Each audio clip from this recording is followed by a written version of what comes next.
much, Laura, for coming in today. And hi, listeners, welcome back. It's been a while since we've done a podcast, so I know a lot of you have asked how come we're not doing any. Obviously, with COVID, it's been a bit of an issue. So I'm delighted that you're all enjoying them, first of all, and there have been requests to do more. So Laura's with me here today, and thank you so much, Laura, for coming in. Laura, I met you initially way back. When did you start? Yeah, it feels like ages ago. Everything with COVID feels like, way back in the midst of time. So it was actually 2019 that I came into the clinic for the first time and I met you. Okay, and I know we saw each other for a number of visits, and then as happens in the clinic, days change, consultants changed. So I hadn't seen you in a long time, and then I happened to be filling in for another consultant a few weeks back, and oh my gosh, the difference. It was like, wow. And a lot of clients would say to us, and people say they don't notice the difference themselves. So when you haven't seen someone for a while and you look absolutely stunning, I keep saying you should definitely do modelling. Maybe you could model your own clothes or whatever. I think yours are for children. We'll talk about that further on. But certainly the difference looking at you is amazing. And I remember you so clearly coming in on your initial visit. And if you don't mind me saying so, I know you had very young children and you were very stressed. Do you remember that visit? Yeah. Like I had my youngest in 2018, and that sort of prompted me, I know we'll talk about that in a minute, to come here. But yeah, like I have 3 kids, and with a busy life and just having had a baby, I still think of her as the baby, even though she's just turned 3, I think. But it is a very stressful and full life. And when you actually come in to the clinic, when you have that time and space for yourself, you actually realize how manic your life can be and how busy not only your head is, but like your life is, but the busyness that you bring to your life. And sometimes when you have that time to take a step back and just pause, it actually gives you time to reflect. Even those 15 minutes, it sounds crazy, but I can get in the car, I come here by myself. So all in all, it's about an hour, but it's really precious time for me. So I don't recognize, when you describe that stressed out person, I actually don't recognize that woman anymore, really. Like, of course I get stressed and of course life is busy, but I don't feel the same way about things anymore. And that's really my genuine feeling about it. Yeah, it's funny when you describe me, I feel like you're describing somebody else. Okay, yeah. And it's for sure, to me, even you seem so much calmer, you're speaking, so it's lovely listening to your voice. You're so lovely, calming aura from you. So I can see that. And when I met you, it's actually the first thing that struck me. And was that one of, going back to what the triggers are in our whole mental weight concept of identifying, it's not just what you eat, that's not going to help long term, it's why. Was stress, did that come up as one of your triggers? What triggers came up on your report when you came in? Can you remember back then? Yeah, absolutely. Certainly. I mean, loneliness came up as one, and I am a very sociable person. I'm the youngest of 8 kids, grew up in a busy house. I love people, I love being out in the world, so that really surprised me. Stress came up as one, and perfectionism and guilt. So they were the sort of, the legs of the chair that were holding me, up, propping up the issues that I was having at the time. Yeah. Okay. And are you okay to talk a little bit more about that? Yeah, and absolutely. I know this is what we do in our consultations, is to ask. It's all about awareness. We always talk about that, knowing why you're doing it. Yeah. So the loneliness. Sorry, if you're okay to talk about Absolutely. it. Where was the loneliness? What was that all about? Yeah, I didn't know, and it was just when I saw it in black and white, and that's the value, I think, of taking the time to fill in the mental weight questionnaires. Because initially, when all these different tools are presented to you, you think, what? I had done every weight loss program out there. I had tried everything. You name it, I could tell you all about it and how to do it. But it was these tools that, cause you to examine how you're feeling. So when I saw it in black and white, I said, okay, what is actually going on here? I am in a fantastic relationship with my husband. We've known each other since we were teenagers. We have 3 kids that we absolutely love to pieces. I have a loving family. Excuse me, I have loads of friends. But why is loneliness coming up? And I just realised that there was some sort of barrier between me and other people, and that I wasn't, for whatever reason it was, maybe being my true self, if that doesn't sound too, kind of out there. That there were barriers there, and it was through the work that I was doing, filling in the questionnaires and the daily affirmations and the daily, I suppose, positive things that come from being healthier. And I'm not going to focus on weight being a number. It's a mindset, and it really is a way of life and a way of living for me now. And I suppose if you're not familiar with the program and you're listening to this, you may be thinking, what you talking about? But there's just the tools that you're given here, in the clinic to work through, the issues that, might be presenting. So loneliness really for me was a barrier that I was putting up between me and other people. And the sense of isolation that I felt like I couldn't do maybe certain things because of how I felt about myself. I couldn't be in the relationship with my husband. He might give me a compliment. I said this to you before, Aisling. He'd give me a compliment and I'd kind of brush it to one side. And I sat in the room one day, and there's a few questions about how you interact with your partner, and I just thought to myself, goodness, if I gave him a compliment and he kind of brushed it aside in the way that I would have, I think I would be really hurt. So that caused me to sort of change how I was just not behaving, but just how I was interacting with him. And that just has opened up a whole new world. Like with us, we're just so much happier. And with my friends, they might invite me to go somewhere, and I'd, didn't even realize I was conscious about how I might look, when I'd go out with them, or, things like that just hold you back, and you don't even realize you're doing it. And you're isolating yourself. And that is so sad. And you don't realize that you're doing it until you have that opportunity to pause and just think, oh my goodness. And it's just every week I've come in here with you, I've come in here with Nolene and Gillian and Isolt, and I have light bulb moments, I'd say, every week. And this is like 18 months on.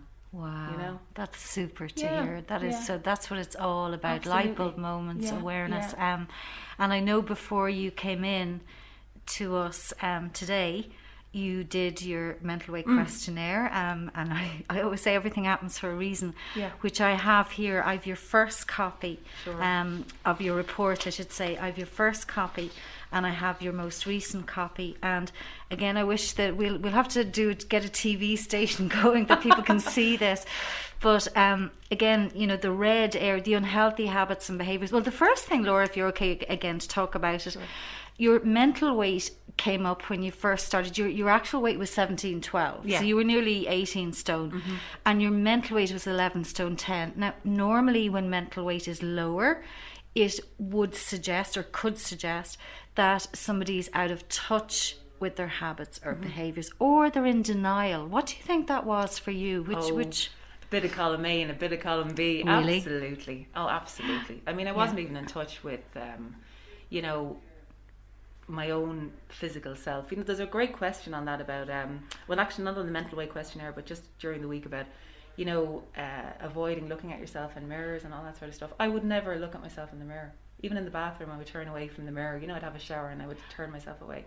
I was so in denial about my health and well-being and all that sort of. I mean, there's so much there. Everything, what you just said, all of it. Absolutely 100%. And if we look at all the reds you've mentioned there, I mean, simple things, we're always talking about food reward. I mean, that goes back to the time we're born, thinking you're making yourself feel better and rewarding yourself, treating yourself. They're all the basic habits. But for sure, the perfectionism and guilt you've talked about. So there were quite a lot of unhealthy habits and behaviours there. I just want to touch on something else that came up. It wasn't too low a score, but we often talk about negative and positive motivation. With negative motivation, usually it would suggest that you've negative thoughts, that fear of succeeding, this is going to be hard, etc. Did you have those thoughts coming in? Yeah, I think, as I said, I've tried everything, and I had lost a considerable amount of weight in the past, but I had become at that time quite, I would say, obsessed, with food, and a very unhealthy relationship with food. I was in my 20s, loads and loads of exercising several times every day. So I was a bit fearful that, I'd try something different, and again, it would maybe escalate or, you know, come to a point where it wasn't maintainable for me. And I'm conscious, you know, I was coming into my 40s, people talk about, you know, weight loss is harder, you know, when you hit a certain stage of life. I just thought to myself, am I setting myself up for failure again? Will I actually be able to do this? So I did have a fear of failure, absolutely, 100%. And I have to thank you big time for sharing that, because Yeah. we hear that time and time again with any clients that come in, because normally they have tried so many programs, they're upset, they're frustrated, there's aggression there, etc. So that's really normal. And that's the first thing we say to people. That's normal. Yep. That's very normal. I have your second report here, your most recent one that you did outside today. And when I opened this, Paul was actually in the room here with me, my husband, and I don't know if you heard me, the door was open, I went, wow, this is what it's all about. Look at the difference. Yeah, there's a big difference. That's unbelievable. All blues, all healthy. Guilt is coming up here as 83, as pink, which is normal. Yeah. And we'd always say we'd never expect anyone's report to have all blues, because what's that telling us straight away? Nobody's perfect, so there's something wrong. And I'm also an Irish mammy. Okay, tell me There has to more. be a bit of guilt there. Okay, You there know, you there go. has to be, there has Oh, to be. the Irish mammy guilt. Yeah, I know, yeah. it's crazy. So in total, congratulations, Laura, because that's absolutely brilliant. And this means, again, this is what our program is all about, that you are going to keep the weight off because you've helped your habits, behaviors and attitudes. And we're always saying scales and diet alone won't help you keep weight off. And as you said, you've tried every other program that's out there. So overall, you have lost about 3 stone 9 pounds, wouldn't it be? You came in at 17.12. You're currently around 14.3, and your target's 11. Yeah. So yeah. How motivated are you to and help our listeners out there? And what's motivating you now to keep going, continue your journey? Absolutely. Well, I think, you know, you're asked to score your motivation every day out of 10, and it's 10. If you want to give it a number, if you're a numbers person, it's a 10. If it's how you're feeling about things, if you like it, think about it in that way. I just feel 100% positive about, you know, this whole journey. I think there is no end point to this, Aisling, you see. I've always put pressure on myself by such and such a occasion, or by this person's wedding, or by this, you know, first day at school, or by this. And if it didn't happen by then, it was like disaster. Oh, this is terrible. You know, I didn't achieve what I wanted to, so back to square one. What this program has given me, just the sense that it's okay. Days that you will not, you know, be motivated, or you'll, you know, make choices that on another day you mightn't make. That's to be expected, and it's entirely normal. But you can do this, and you will do this. So there's no timeline. I'm not under, as my sister says, you're not under the cosh, you know. You're not, you know, we're not on the clock here. I know I'm going to get there. It doesn't matter when, but I'm going to get there 100%. Fabulous. Yeah. Fabulous. So the triggers we've discussed, and the habits and the behaviours. If you're okay, I want to share some more of your story. Sure. Because something else jumped out and blew me away when you and I had that consultation back. I think it was about 2 weeks ago.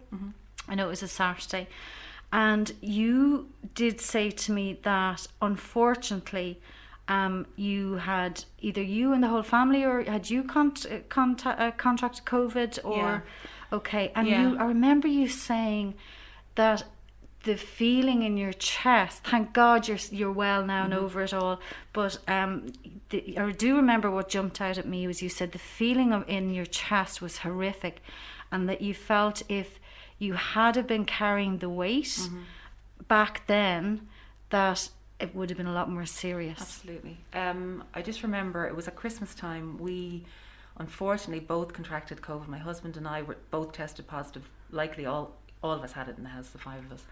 And it was over the New Year, so it's that time of year. It's very dark, it's very cold, everything seems very enclosed anyway. And I was putting my daughter to bed, and literally I was struggling to breathe lying down. You know, this wasn't after exerting myself or, you know, walking or going up the stairs. This was just lying down, and I was getting, you know, chest pain. And I discovered afterwards, you know, that's because COVID can inflame your chest wall. You know, it was just absolutely horrible. It was a horrible, horrible feeling, actually, and just struggling for breath as a healthy, you know, young woman in her 40s. You know, I have no underlying health conditions, thankfully. I was just lying there thinking, oh my God, you know, it was, you know, we were thinking, should we call an ambulance or not? And a very good friend of mine, she's an A&E nurse in the Mater, so, you know, she was sort of on call for the family, and she talked me through what was going on, and she assured me, look, things are going to be fine, this is just what happens with COVID. So, because people can dismiss it, oh, it's, you know, like a bad flu or whatever, but if you get the symptoms of it and it gets a foothold, like for 3 weeks we were absolutely floored with this. I remember just thinking, I would be in hospital.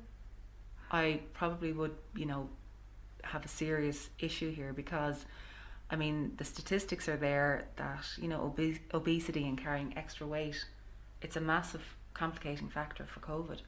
Not only for, I suppose, the initial period, but for this long COVID that they talk about. So I was so thankful lying there. I thought, oh my God, what have you done for your health? You've given yourself a gift. You've given yourself such a gift here, just to have lost this burden on your body. And that's how I think about it. I don't think about weight. I think of it as, you know, a burden on your body. About, you know, and a burden on your, I suppose, your life. But I was so thankful it was gone. I really, really am. I can't stress that enough. Yeah, no, that thank God. And as I say, you look fantastic. You're well now as well. And yeah, there's a lot in the media about the side effects, as you say, carrying it on your chest, whatever. So you and I had a chat after that, and I asked, would you come in and please do a podcast, and you said you'd be delighted to. And while we were on the phone, or we were confirming dates, remember at the time, while we were talking on the phone, something else you said to me blew me away. Seriously blew me away. And you said again, health, you know, we always say health is your wealth, and it seems to be the number one reason that people are coming into us now. We're more aware of the importance of health. And you then, again, if you're okay to talk about it, told me that you discovered you breast cancer. Was it, or a lump? Well, a lump, yeah. A lump, there is a history of breast cancer in my family. Okay. So at my age, my mother was diagnosed with breast cancer. So I'm just about to turn 45, and at 45, she was diagnosed with breast cancer. So she had a mastectomy, and thankfully, you know, she survived that cancer. Cancer, unfortunately, you know, came at a later stage in her life, but. So I was sitting watching TV, and you can imagine, you know, you're watching a movie with your kids, everybody's sitting there, everybody's all, you know, cuddled up on the sofa, and my son just put his head, you know, just kind of to lean in, you know, just across my chest for a cuddle, and I just felt something, you know, under his head, and I thought, what's that? And I just had kind of touched the area, and there was this kind of hard knot that I had never felt before. And I thought, oh my goodness. And, you know, there wasn't anything on the other side. And I thought, what's that? So I just waited until they went to bed. And I said to my husband, you know, am I imagining this? You know, sometimes, and he said, I don't think so. So I went to my GP. And of course, she hadn't seen me in a long time with COVID. And generally, thankfully, you know, touch wood, I'm touching wood here, you know, usually very well. And she was like, oh my God. Like, Laura, you know, what has happened? And I told her, you know, I was doing the program, and I'd lost weight, and I, you know, mentioned the lump, and she referred me immediately to St. Vincent's for a screening because of the family history, because of the lump. She didn't feel it was anything sinister, but she said, you have to get this checked out. And, you know, the weight loss, she just said, just in case, you know, there's something more behind all of this. So I was brought in immediately for a mammogram, and that alone is a very sobering experience, you know, when you're referred immediately and you get your appointment immediately. And the radiographer was fantastic. The experience was fantastic. And the reason why I say all this is because if anybody is concerned about their health at the moment, please go to your GP. Absolutely. Please get checked. Yeah. Because the programs are still running, no matter what, you know, is being put out there in the media. These people are working non-stop to screen people. I think that the regular screening programs probably are on pause, but you know, the referrals are there definitely. So I just remember standing at the machine and thinking, you know, they can get the angle they need for the mammogram because I'm more mobile before, you know, things are more malleable and all that sort of stuff. And also then the follow-up when I went into the doctors, thankfully, everything was fine. But when I was having the consultation, with the more junior doctor before the more senior consultant comes in, and apologies to all the medical people who are probably rolling their eyes going, more junior doctor, probably the most, an extremely senior doctor, I do apologise. And she was taking my history, and she was going through, how are you feeling, any, medical issues, or, any specific things. And one of the things they always ask you about is weight loss. They're very interested in that. So I said yes, I had. I told her the amount, which was, I rounded it to 4 stone. And she sat back in her chair and she just said, wow. And is that intentional? I said, yeah, absolutely. And she said, congratulations. And it was not a word I expected to come out of her mouth. Congratulations, I thought in my head. What? So that was, parked for a moment, and then the more senior doctor came in, and she went through my history with him, read through the chart, and she mentioned, the weight loss to that doctor. They hadn't been in the room together. He also just paused and really engaged with me and looked at me dead in the eye and said, congratulations. And I said to you on the phone, Aisling, I've been congratulated 3 times before. That's right. On the birth of my 3 children. I have never been congratulated by anyone in the medical profession before on another, if we want to say, like, achievement. But 2 doctors in less than 5 minutes had said congratulations about losing the amount of weight that I'd had. And I just thought, okay, this is something really good I've done for myself. I've got more work to do, and it just reconfirmed what I'd already know to be true, that this is such a great thing to do for your body, particularly look, I am in my 40s, for mobility, for heart health, for all those things, but I would not have found that lump without having lost this weight. That would still be there. And thankfully now I'm in the program, I'm on their books now for annual screenings, a few years before I should be, when we hit 50 year in the regular program. So we don't know what fruit that might bear in the future, but the baseline is there, and I'm really thankful.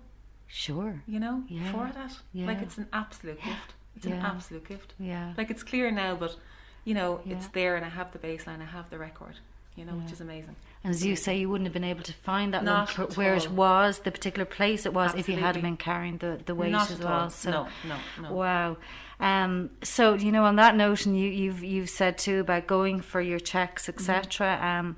And I'm always saying it to encourage women. For any of you women listening, do check yourselves. Yeah. I think it's so important, and men. I think Absolutely. men they need to do it as well, big time.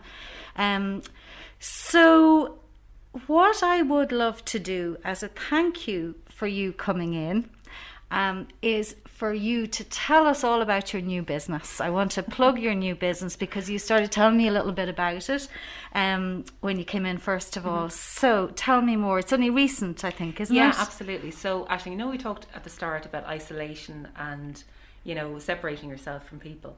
So I think we all have these ideas, and I'm sure people listening to this have a thought that, I'd love to do such and such, and I'd love to do something else. So one of the ideas that I feel really strongly and passionately about is the idea of, reusing and recycling. And the business that we're launching on the 18th of March, which is Global Recycling Day, is a business to reuse and recycle kids' clothing from 0 to 12 years.